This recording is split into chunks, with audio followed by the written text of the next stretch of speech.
Nuclear power today comes from fission, which captures the energy of splitting atoms. But that splitting also causes radioactive byproducts that can be harmful.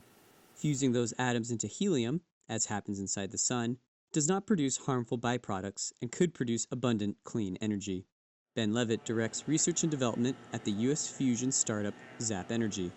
Fusion really is the next step in humanity's development. The fuel is abundant and safe, carbon-free, and can set us free from the confines of, terrestrial sources of energy. Fusion power is not commercially viable today because it is harder to fuse atoms than it is to split them. In part, that is because of the extreme energy and heat required to produce that reaction in a controlled environment. Levitt explains Zap Energy's approach passes a high current through a gas plasma of ionized atoms without negatively charged electrons or positively charged ions. You can think of it as like a lightning bolt.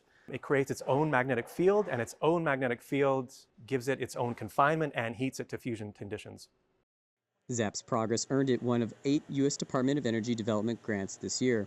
Part of those funds will be used to build a pilot plant to test fusion technologies, says Energy Department Lead Fusion Coordinator Scott Hsu. We want to find ways to really leverage that great private interest in fusion development and try to shrink the timelines. It really represents we're at a turning point of, okay, if we really focus on the technology, the engineering needs now, the materials needs, I do think it's possible to accelerate it. It may be more a matter of will and investment than of time at this point. Decades of promising theories about the commercial viability of fusion have still not produced breakthrough technologies, and neither Zap nor the U.S. Energy Department has estimated when consumers might power their homes with the energy of fused atoms. But when that day comes, it will be worth the wait and the effort, says Ahmed Diallo, Advanced Research Projects Agency Energy Program Director at the Department of Energy.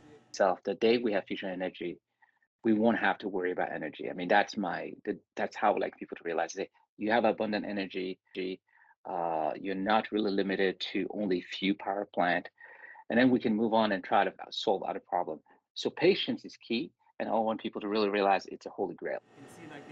Building on government grants, the Fusion Industry Association trade group says there is now more than $6 billion in private sector financing for fusion startups. Phil Dierking, VOA News, Seattle.